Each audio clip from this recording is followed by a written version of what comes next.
Você ficará chocado ao saber. Carro elétrico novo custa menos do que um iPhone. Parece mentira, né? Mas não é. A Tata Motors, uma montadora indiana com mais de 75 anos de história, acabou de apresentar um carro elétrico por apenas $5.700. Isso mesmo. Menos de R$30 mil. Um veículo elétrico, zero emissão, com tecnologia moderna, pelo preço de uma viagem de férias. E o mundo da mobilidade elétrica nunca mais vai ser o mesmo. Agora para um segundo. Pensa comigo. Durante anos, todo mundo repetiu a mesma desculpa. Carro elétrico é caro demais. É coisa de rico. É para quem tem dinheiro sobrando. E por um bom tempo, essa desculpa até fazia sentido. Uma Tesla Model 3 custa em torno de $40 mil. Um BYD Seal ultrapassa os 30 mil. Até os modelos mais baratos do mercado europeu raramente ficam abaixo de $20 mil. Mas a Tata chegou e jogou essa lógica inteira pela janela. O carro se chama Tata Nano EV. E não, você não leu errado. Esse nome já existiu antes. Em 2008, a Tata lançou o Nano original, um carro movido a combustão que também prometia revolucionar o mercado popular. Na época, o projeto foi chamado de o carro do povo indiano. Ele tinha problemas, sim, mas a ideia nunca morreu. Ela evoluiu. E agora, em 2025, a Tata voltou com tudo. Mais madura, mais tecnológica, e com um argumento muito mais forte: eletrificação acessível para bilhões de pessoas. Aqui está o detalhe que poucos estão falando. A Índia tem mais de 1,4 bilhão de habitantes. A grande maioria nunca vai comprar um carro elétrico que custa 30, 40 ou 50 mil dólares. Mas um EV de $5.700. Isso muda o jogo completamente. Isso transforma um sonho distante em algo real, possível, palpável. E não é só a Índia que está prestando atenção. Países como Bangladesh, Indonésia, Nigéria, Brasil e dezenas de outras nações em desenvolvimento estão olhando para esse carro com os olhos arregalados. E você? Você compraria um carro elétrico por menos de R$30 mil? Comenta aqui embaixo. Quero saber sua opinião antes de te mostrar o que tem dentro desse carro. Porque o que a Tata fez para chegar nesse preço é uma história que você precisa ouvir até o final. Tudo bem, então. Você quer saber como é possível? Como uma montadora consegue colocar um carro elétrico no mercado por $5.700 sem que o negócio seja uma armadilha, uma fraude ou um produto completamente inútil? A resposta é mais inteligente do que você imagina. Primeiro, vamos falar de bateria. Em qualquer carro elétrico, a bateria é o componente mais caro. Numa Tesla, ela representa quase 40% do custo total do veículo. É aqui que a maioria das montadoras perde o controle do preço. Mas a Tata fez uma escolha cirúrgica. Usou uma bateria menor, de baixa capacidade, suficiente para percorrer entre 120 e 150 km com uma única carga. Agora você pode estar pensando, só 150 km? Isso é muito pouco. Mas espera. Respira. Pensa de novo. A maioria das pessoas que vivem em cidades medianas e pequenas no mundo em desenvolvimento não percorre mais do que 40 a 50 km por dia. Para esse perfil de usuário, 150 km de autonomia não é uma limitação. É mais do que suficiente. A Tata não projetou esse carro para cruzar o país. Ela projetou para substituir motos, transporte público lotado e carros velhos poluentes nas cidades do dia a dia. Segundo ponto, produção local e em escala. A Tata fabrica esse carro inteiramente na Índia, onde o custo de mão de obra é significativamente menor do que nos Estados Unidos ou na Europa. Além disso, o governo indiano oferece subsídios diretos para a produção de veículos elétricos como parte do Programa Nacional FAME II, Faster Adoption and Manufacturing of Hybrid and Electric Vehicles. Isso reduz o custo de produção de forma considerável. Terceiro ponto, e esse é o mais surpreendente: simplicidade intencional. A Tata não colocou tela de 15 polegadas. Não tem assistente de voz integrado. Não tem suspensão adaptativa com inteligência artificial. O interior é limpo, funcional e direto ao ponto. Cada componente foi escolhido para durar, não para impressionar em vídeo de unboxing. E sabe o que é irônico? Essa simplicidade é exatamente o que muitos consumidores precisam, não o que as montadoras ocidentais querem vender. Existe também um detalhe técnico pouco comentado. A Tata desenvolveu sua própria plataforma de EV chamada Ziptron, que já está em outros modelos da marca como o Nexon EV e o Tiago EV. Isso significa que eles não estavam começando do zero. A tecnologia já estava testada, validada e aprimorada. O Nano EV é, em muitos aspectos, uma versão compacta e mais acessível de algo que a Tata já dominava. E há outro fator que quase ninguém menciona quando fala desse carro: o custo de manutenção. Carros elétricos têm muito menos peças móveis do que carros a combustão. Sem motor a explosão, sem câmbio complexo, sem velas, sem filtros de óleo. A manutenção de um EV simples como esse pode custar até 60% menos por ano do que um carro popular a gasolina. Para uma família de baixa renda, isso não é um detalhe. Isso é transformador. Então, quando você junta tudo, bateria menor, produção local, subsídios governamentais, plataforma já existente e design simples, o preço de $5.700 começa a fazer muito sentido. Não é mágica. É estratégia. Mas agora vem a parte que está deixando as maiores montadoras do mundo em estado de alerta. Vamos ser diretos aqui. Quando a Tesla lançou o Model S lá em 2012, o mundo ficou de queixo caído. Era bonito, rápido, tecnológico. Era o futuro. Elon Musk virou ídolo. E por anos, a Tesla dominou a conversa sobre carros elétricos como se fosse a única jogadora séria no tabuleiro. Depois veio a BYD. A montadora chinesa cresceu em silêncio, foi aprimorando sua tecnologia de baterias, reduziu custos de forma agressiva e em 2023 ultrapassou a Tesla em volume de vendas globais de EVs. Isso foi um choque. O mundo percebeu que o jogo tinha mudado. Mas agora tem uma terceira força entrando em campo. E ela vem de um lugar que o mercado ocidental nunca levou tão a sério. A Índia chegou. E a Tata não está brincando. Pensa no seguinte: a BYD tem modelos acessíveis, sim. O BYD Ceagu, por exemplo, é vendido na China por cerca de $10.000 e já está sendo considerado uma ameaça global. Mas mesmo o Ceagu custa quase o dobro do Nano EV da Tata. Em mercados onde a renda média mensal é de $300, $400 ou $500, essa diferença de preço é enorme. É a diferença entre possível e impossível. E é exatamente aí que a Tata encontrou seu espaço. Segundo dados do International Energy Agency, a IEA, os mercados emergentes vão representar mais de 50% de todas as novas vendas de veículos elétricos até 2030. 50%. E a maioria das montadoras tradicionais ainda está construindo carros para o consumidor americano ou europeu de classe média alta. A Tata está construindo para todos os outros. Isso assusta. E muito. Fontes do setor automotivo ouvidas pelo portal Electrek e pela Bloomberg Green já apontam que montadoras como Volkswagen, Hyundai e até a própria BYD estão acelerando projetos internos de veículos ultracompactos e ultrabaratos justamente por causa da pressão que modelos como o Nano EV estão criando. Não é paranoia. É resposta de mercado. A Tesla, por sua vez, está numa posição delicada. Elon Musk prometeu há anos um modelo popular, o famoso Tesla Model 2, que custaria em torno de $25.000. Até hoje, esse carro não chegou. E enquanto a Tesla enrola, a Tata já está na rua com um carro funcional por menos de $6.000. Existe uma frase no mundo dos negócios que diz: o perigo não vem de onde você está olhando. A Tesla estava olhando para a BYD. A BYD estava olhando para a Tesla. E enquanto os dois gigantes se encaravam, a Tata entrou pela porta dos fundos com um produto que nenhum dos dois tem condições de replicar agora, pelo menos não com essa estrutura de custo. Se você quer continuar acompanhando como essa revolução elétrica está mudando o mundo, e o que vem por aí, se inscreve no canal agora. Porque o que eu vou te mostrar nas próximas sessões é exatamente o que as grandes montadoras não querem que você saiba. Mas tem algo ainda mais importante nessa história.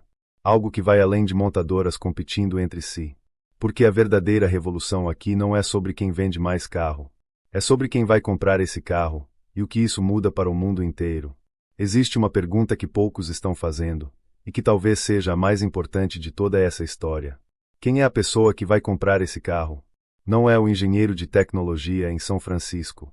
Não é o executivo em Berlim. Não é o entusiasta de EVs que já tem um carregador instalado na garagem de casa.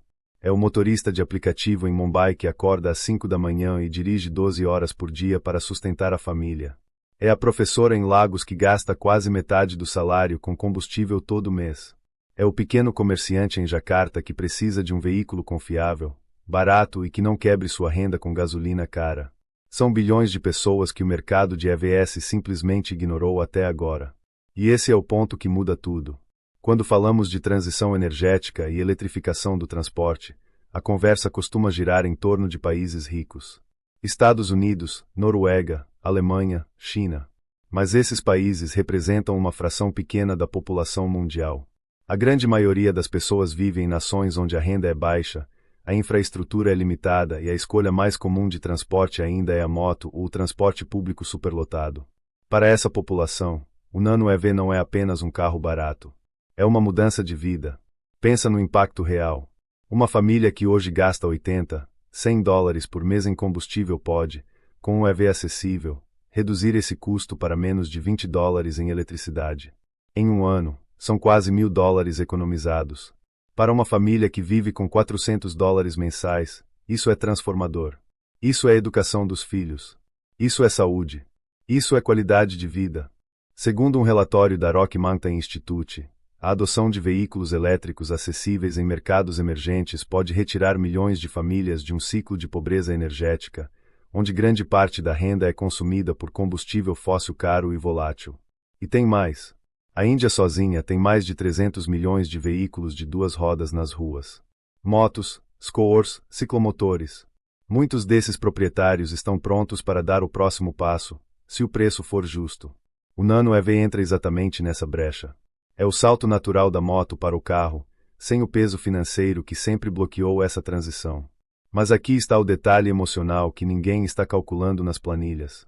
Quando uma pessoa de baixa renda compra seu primeiro carro, especialmente um carro elétrico, moderno, limpo, isso não é só uma compra. É um símbolo. É a sensação de que o futuro também é para ela. Que a tecnologia não é privilégio de quem nasceu no lugar certo ou na família certa. Isso cria um movimento, uma identidade, uma comunidade. Pensa na sua própria vida por um segundo. Você já se sentiu excluído de algo por causa do preço? Uma tecnologia, um produto, um serviço que parecia ser só para quem tinha muito dinheiro? Comenta aqui embaixo. Porque esse sentimento é exatamente o que a Tata está usando como combustível para essa revolução. E não é só sentimento. Os números confirmam. De acordo com dados da Society of Indian Automobile Manufacturers, as vendas de EVs na Índia cresceram mais de 90% entre 2022 e 2024. E a Tata Motors já é responsável por mais de 70% de todos os carros elétricos vendidos no país. Isso não é coincidência. É domínio de mercado construído com estratégia e consistência. Mas agora chegamos na parte que a Tata não gosta de falar em entrevista. Porque nem tudo nessa história é brilho e promessa. Existe um lado sombrio nesse lançamento. E ele é mais relevante do que parece à primeira vista. Tudo bem. Chegou a hora de ser honesto. Porque esse roteiro não é propaganda. Não é material de marketing da Tata. E você merece saber o que está por trás do brilho desse anúncio antes de tirar conclusões. Então vamos falar sobre o que ninguém quer dizer em voz alta. Primeiro problema: infraestrutura de carregamento. De que adianta ter um carro elétrico acessível se você não tem onde carregar? Essa é uma pergunta que parece óbvia, mas que vai muito mais fundo do que parece. Na Índia, em 2024, existiam aproximadamente 12.000 pontos de carregamento público para EVs em todo o país. Parece muito. A China tem mais de 2,5 milhões. Os Estados Unidos têm cerca de 170 mil. Um país com 1,4 bilhão de habitantes e ambições enormes no setor elétrico ainda tem uma infraestrutura de carregamento que é, no mínimo, embrionária. Isso significa que o Nano EV, na prática, é um carro para quem tem acesso à eletricidade em casa ou no trabalho. E infelizmente, nem toda a população indiana, nem de outros mercados emergentes onde esse carro pode chegar, tem essa condição garantida. Segundo dados do Banco Mundial, cerca de 700 milhões de pessoas no mundo ainda vivem sem acesso confiável à eletricidade. Para esse grupo, um carro elétrico barato continua sendo inútil. O problema não é o preço do carro. É a falta de estrutura ao redor dele. Segundo problema, segurança. Esse é delicado. E precisa ser dito. O Nano original, lançado em 2008, teve problemas sérios de segurança. Relatos de incêndios no compartimento traseiro mancharam a reputação do modelo e contribuíram para seu fracasso comercial. A Tata trabalhou muito para superar esse legado. Mas o fantasma ainda existe. O Nano EV ainda não passou por todos os testes de segurança internacionais mais rigorosos. O Global NAP, organização que avalia a segurança de veículos em testes de colisão, ainda não publicou resultados para esse modelo específico. E em carros muito baratos, a tentação de cortar custos em estrutura e proteção é real. Não estou dizendo que o carro é perigoso. Estou dizendo que ainda não sabemos o suficiente para afirmar que é seguro nos padrões que deveríamos exigir. Terceiro problema: autonomia real versus autonomia anunciada. 150 km por carga é o número que a Tata coloca nos materiais de divulgação. Mas esse número é medido em condições ideais. Temperatura controlada, velocidade constante, sem ar-condicionado ligado, sem carga extra no veículo. Na vida real, com trânsito, calor, subidas, ar-condicionado, que em países tropicais não é luxo, é necessidade, a autonomia real pode cair para 90, 100 km. Ainda é funcional para uso urbano diário. Mas é importante que o consumidor saiba o que está comprando de verdade, não o que está escrito no folder. Quarto problema: o mercado de usados e a desvalorização. Baterias de EVS degradam com o tempo. Depois de 5, 6 anos de uso intenso, a capacidade da bateria pode cair significativamente. E trocar a bateria de um carro elétrico pode custar mais do que o próprio carro vale. Para um veículo que custa $5.700 novo, uma troca de bateria de $3.000 ou $4.000 depois de alguns anos pode ser um golpe financeiro devastador para uma família de baixa renda. Esse é um problema que o mercado de EVS populares ainda não resolveu. E é urgente. Quinto problema: o peso geopolítico. A Tata Motors não é uma empresa simples. Ela faz parte do Tata Group, um dos maiores conglomerados do mundo, com presença em mais de 100 países. Mas a empresa também opera num ambiente político complexo. As relações comerciais entre Índia, China, Europa e Estados Unidos estão cada vez mais tensas. Tarifas, restrições de importação e guerras comerciais podem dificultar, ou até bloquear, a chegada desse carro em certos mercados. O Brasil, por exemplo, tem uma política de importação que pode encarecer significativamente qualquer veículo vindo da Índia. O sonho do carro elétrico de $5.700 pode virar um carro de $12 ou $15.000 depois de impostos e taxas. Ainda acessível? Talvez. Revolucionário? Menos. Mas aqui está o ponto mais importante de tudo isso. Nenhum desses problemas é fatal. Nenhum deles cancela a relevância do Nano EV. O que eles fazem é colocar os pés no chão. É lembrar que revolução de verdade não acontece da noite para o dia. Ela acontece com trabalho, ajuste, erro, correção e persistência. A Tata sabe disso. E provavelmente está trabalhando nessas respostas agora mesmo.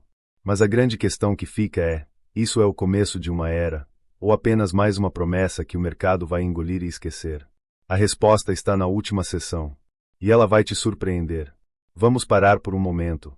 Pensa em tudo que você acabou de aprender nesse vídeo. Uma montadora indiana lançou um carro elétrico por $5.700. Usou tecnologia já testada, produção local, design simples e uma estratégia cirúrgica de custos. Ameaçou Tesla, BYD e todas as grandes montadoras ao mesmo tempo. Abriu as portas para bilhões de pessoas que nunca tiveram acesso a um veículo elétrico. E ainda assim, carrega limitações reais que precisam ser resolvidas. Tudo isso junto forma um quadro muito maior do que um simples lançamento de produto. Isso é o início de uma redistribuição de poder dentro da indústria automotiva global. E ela já começou. Deixa eu te mostrar o tamanho disso com números reais. O mercado global de veículos elétricos foi avaliado em $388 bilhões em 2023, segundo dados da Fortune Business Insights. A projeção é que esse número chegue a $1,5 trilhão até 2030. Mas aqui está o detalhe que poucos analistas estão destacando: a maior parte desse crescimento não vai vir dos Estados Unidos ou da Europa. Vai vir da Ásia, África e América Latina. Mercados que hoje são considerados secundários. Mercados que as grandes montadoras ocidentais tratam como plano B. E é exatamente nesses mercados que o Nano EV da Tata tem vantagem absoluta. Agora pensa no efeito dominó. Quando um carro elétrico acessível começa a circular em massa numa cidade como Mumbai, Nairobi ou Dhaka, ele não muda só o trânsito. Ele muda a cultura. As pessoas veem o vizinho com um EV. Percebem que é possível. Começam a querer. A demanda cresce. A infraestrutura de carregamento precisa acompanhar. O governo investe. Mais fabricantes entram no mercado. Os preços caem ainda mais. Isso não é especulação. É o ciclo de adoção tecnológica que já vimos acontecer com celulares, com internet, com energia solar. Lembra quando o painel solar era coisa de laboratório científico? Hoje é comum no telhado de casas populares no interior do Brasil. O mesmo caminho está sendo traçado para os carros elétricos, e o Nano EV pode ser o ponto de virada que acelera tudo isso. Existe um conceito em economia chamado de efeito democratizador da tecnologia. Ele diz que toda grande tecnologia começa cara e exclusiva, e inevitavelmente se torna acessível para todos. O computador começou em universidades. O celular começou com executivos. A internet começou em laboratórios militares. O carro elétrico começou com a Tesla e os ricos. Agora, com a Tata, ele está chegando para todo mundo. E o impacto ambiental disso é gigantesco. Se apenas 10% dos veículos de duas rodas da Índia migrarem para elétricos nos próximos 5 anos, isso representa 30 milhões de veículos. A redução de emissões de carbono seria equivalente a retirar toda a frota de carros da Alemanha das ruas. 30 milhões de veículos. Um país. 5 anos. Esse é o tamanho do que está em jogo. E não é só a Índia. O Brasil tem uma das maiores frotas de motos do mundo, com mais de 27 milhões de unidades registradas, segundo o Denatran. A maioria dessas motos é usada para trabalho, entregadores, mototaxistas, pequenos comerciantes. Um EV compacto e barato nesse segmento poderia transformar a vida de milhões de brasileiros. Reduzir custos. Reduzir poluição. Reduzir dependência de combustível fóssil. O Nano EV pode não chegar ao Brasil tão cedo. Mas ele está provando que é possível. E onde há prova de conceito, há inspiração para outros fazerem o mesmo. Aliás, já existem montadoras brasileiras e iniciativas locais estudando exatamente isso. O caminho foi aberto. Mas aqui está a reflexão final que eu quero deixar com você. A tecnologia mais poderosa do mundo não é aquela que é a mais sofisticada. Não é a que tem mais telas, mais inteligência artificial, mais recursos escondidos no menu de configurações. A tecnologia mais poderosa é aquela que chega onde as outras não chegam. É aquela que resolve um problema real para pessoas reais. Que entra na vida de alguém que nunca imaginou ter acesso àquilo. Que transforma o impossível em rotina. O Nano EV, com todos os seus defeitos, com todas as suas limitações, com todas as perguntas ainda sem resposta, faz exatamente isso. Ele não é perfeito, mas ele é real. Ele existe. Ele está nas ruas. E ele está mudando a conversa. E talvez essa seja a lição mais importante que a indústria automotiva global precisa aprender agora. Não é sobre construir o carro mais bonito. É sobre construir o carro que mais pessoas podem ter. E por falar em carros que estão mudando o mundo, no próximo vídeo eu vou te mostrar algo ainda mais surpreendente. Existe uma tecnologia de bateria sendo desenvolvida agora mesmo que pode triplicar a autonomia de qualquer EV e reduzir o tempo de recarga para menos de 5 minutos. Sim, você leu certo. Menos de 5 minutos. Se você quer ser um dos primeiros a saber quando esse vídeo sair, se inscreve no canal e ativa o sininho. Porque esse é o tipo de informação que chega primeiro para quem está aqui. O futuro não está esperando. E agora, nem você.